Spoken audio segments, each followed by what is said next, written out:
सम्मेलन का बहुत बड़ा अंश में उसमें जमा करता हूँ। उसके पास बहुत पैसा हो गया है। अगर कभी, वैसे तो लोरवी कुबेरपतियों की नगरी है, भामाशाहों की नगरी है, लेकिन अगर आपके शहर में किसी शहीद परिवार पर कभी कोई संकट आ जाए तो वेद वाजपेयी को एक फोन जरूर करिएगा। मैं अभी नंबर बताऊंगा अपना, फोन जरूर करिएगा। मैं भारत सरकार और छत्तीसगढ़ सरकार से पहले उस शहीद परिवार के द्वार पर पहुंचने की कोशिश करूंगा। मैं आपका मोबाइल करिए और जो वीडियो आपने बनाया है इसी नंबर पर बनाया है वो भी भेज दीजिएगा। मैं कहने के लिए और भी आपने जो बनाए हो वो भेज दीजिएगा। 9 4 1 5 0 2 3 5 9 8 94 150 23 59। ये मेरा नंबर है, इसको याद करिएगा। और जो मैंने कहा है अगर आप उसको वो संदेश मेरे पास तक पहुंचाएंगे तो मैं अपने तौर से समझूंगा। और सब इंदौर से फ्लाइट में रायपुर है, फिर रायपुर से अभी रात 9 बजे यहाँ पहुंचे हैं।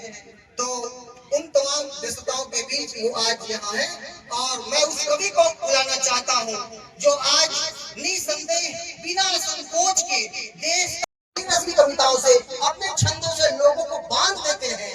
ऐसे मेरे प्यारे बड़े भैया शशिकांत यादव जी को मैं मंच पर आमंत्रित करता हूँ। आदरणीय शशिकांत यादव जी आज के कवि सम्मेलन का संचालन भी करेंगे। मैं चाहता हूँ कि जोरदार एक बार ताली बजाएं आदरणीय भैया शशिकांत यादव जी के लिए। और आप लोगों को बता दूं कि शशिकांत भैया के साथ पहला कवि सम्मेलन मुझे अगर कहीं मैंने पढ़ा तो आदरणीय शशिकांत भैया को भी याद है कि भी नहीं पढ़ा था मैं। और शिशु इस बड़े मंच में मैं उनको आमंत्रित कर रहा हूँ। एक बार जोरदार ताली बजाएं। हास्य के एक बड़े कवि वीरभूमि राजस्थान से आज हमारे बीच उपस्थित हैं जिनका नाम होता है सुरेंद्र यादवेंद्र जी। अपनी हास्य कविताओं से लगातार देश में रहते हैं। मैं चाहता हूं कि डॉक्टर सुरेंद्र यादवेंद्र जी आए। एक बार जोरदार ताली अपने बीच है। देश की राजधानी दिल्ली से कवियत्री सरकार की कवियत्री पद्मिनी शर्मा जी और लोरमी के लोग नारी शक्ति का सम्मान कैसे करते हैं का जरूर पता है। जोरदार ताली बजाएं। पद्मिनी शर्मा जी हमारे बीच दिल्ली से उपस्थित है और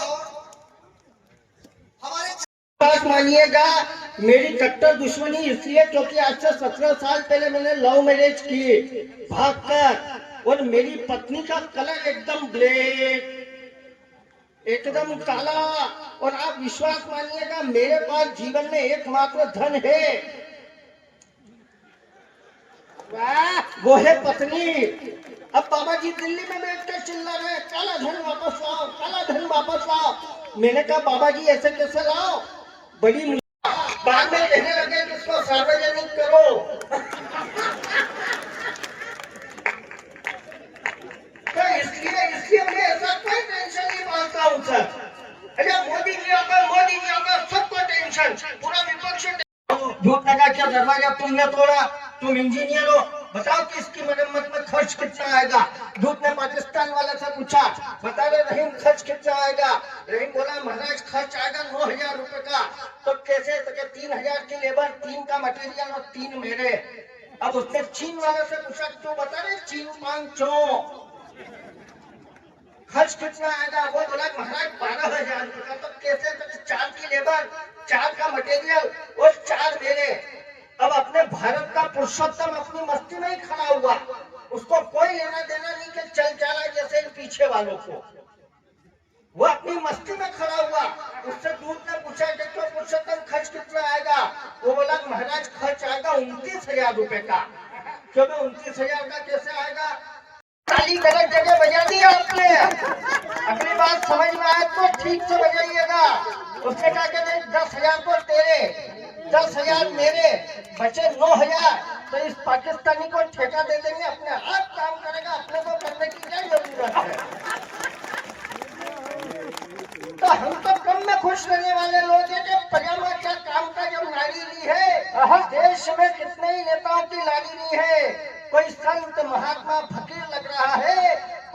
होता है किसी के पास दाढ़ी नहीं है। मैं ये नहीं कहता कि दाढ़ी हो ना हो, या अच्छी शक्ल होना चाहिए। और अगली पंक्ति अगर आप तक पहुंच जाए व्यंग्य की तो समर्थन करना कि मैं ये नहीं कहता कि दाढ़ी हो या ना हो, या अच्छी शक्ल होना चाहिए, पर नेता ऐसा हो जिसके पास एक भेजा हो उसमें थोड़ी अक्ल होना चाहिए। वाह वाह। और हमारे नेता में अक्ल कितनी हो, 4 पंक्तियां पढ़ता हूँ व्यंग्य की, आप तक पहुंच जाए तो मुझे प्रारंभ कर देना। आवाज बोली साहब जितना बोल सकते हैं। रिश्ता है मेरे राम जी के खानदान से, हैरत में आप क्यों है हमारे बयान से। रिश्ता है मेरे राम जी के खानदान से, हैरत में आप क्यों है हमारे बयान से। और बात लगे साथ दीजिएगा, अच्छी लगे। हैरत में आप क्यों है हमारे बयान से। हम राम के ननिहाल के छत्तीसगढ़ से है। और चौथी पंक्ति पर मैं ये जितने बैठे हाथ लड़ाते हुए देखना चाहता हूं। हम राम के ननिहाल के अधर छू लिए, लाख व्यवधान दुनिया ने डाले मगर। और लोभी के नौजवानों साथ दीजिएगा। लाख व्यवधान दुनिया ने डाले मगर, प्रेमियों ने प्रणय के शिखर छू लिए। प्रेमियों ने प्रणय के शिखर छू लिए। प्रेमियों साहब, मैं अंतिम तक पढ़ता हूँ साहब। भावनाओं में है कामनाओं में है, भावनाओं में है कामनाओं में है। तेरा चेहरा मेरी कल्पनाओं में है। एक दिन स्वप्न साकार हो जाएगा। एक दिन स्वप्न साकार हो जाएगा। तू निरंतर मेरी प्रार्थनाओं में है। तू निरंतर मेरी प्रार्थनाओं में है। सबका हुआ है दीवाना प्यार की बस्ती में गाना। जब तक सारे श्रोता ताल के साथ तालियां नहीं बजाएंगे, मैं पहली ही पंक्ति रात भर दोहराती। गाना तो नहीं पर गाए गाना मगन मन मस्ती में। दिल सबका हुआ है दीवाना प्यार की बस्ती में गाना तो नहीं। अंकल आप मुझे ऐसे जो रहे गुलामी के सृष्टा। ये भारत की दशा हुई क्यों ऐसी? भारत माता के लिए सदा। नेपाल कहता रहा नेहरू से हमें मिला लीजिए। क्यों मिला ले? देश बड़ा नहीं हो जाए? क्यों मिला ले? तब बात कहना चाहता हूं, भारत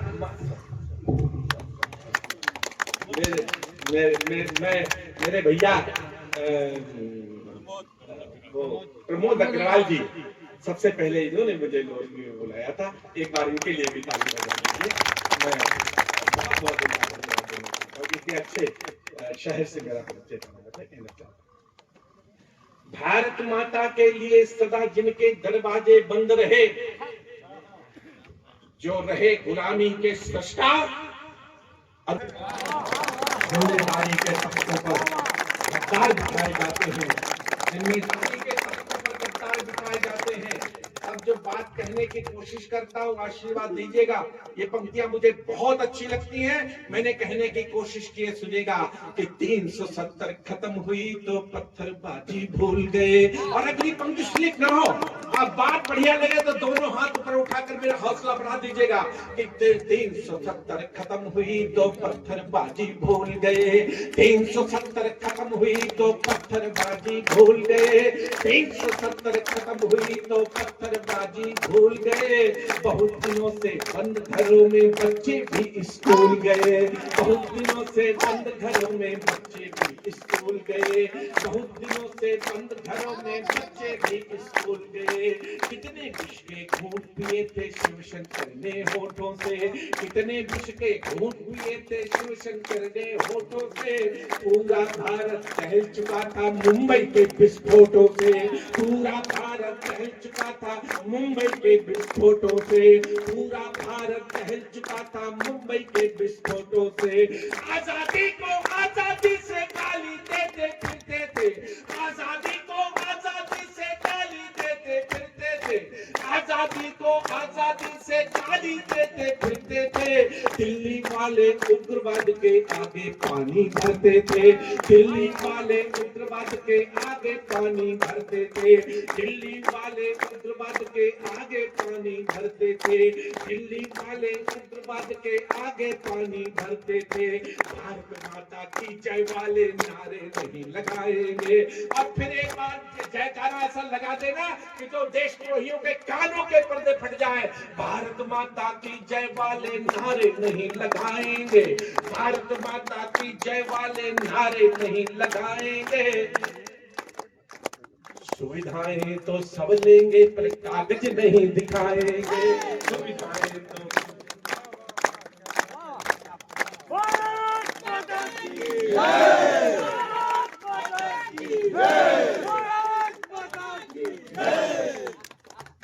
इस राष्ट्र प्रेम के गीत गाऊंगा, इस धरती के गीत गाऊंगा, इसके अलावा कुछ नहीं गाऊंगा। और मेरे अपने बेटे वो भी बहुत अच्छा कवि है, उसे बुलाइएगा। और मैंने उसको भी कहा है कि आपको राष्ट्र प्रेम की ही बात कहनी है। जब मैंने अपने छोटे बेटे की अभी शादी की तो एक सेना का परिवार आ गया। उसने कहा मेरे पास पैसे नहीं है कि मैं आपके घर में अपनी बेटी ब्याह दूं। तो हमने कहा आप देश की सेवा कर रहे हैं, इससे बड़ा धन मेरे लिए क्या हो सकता है। एक भी पैसा बिना दहेज दिए हुए एक वाजपेयी ने आपके एक छोटे बेटे की शादी की है। ये मुझे उसके अच्छा लगा। तब बात कहना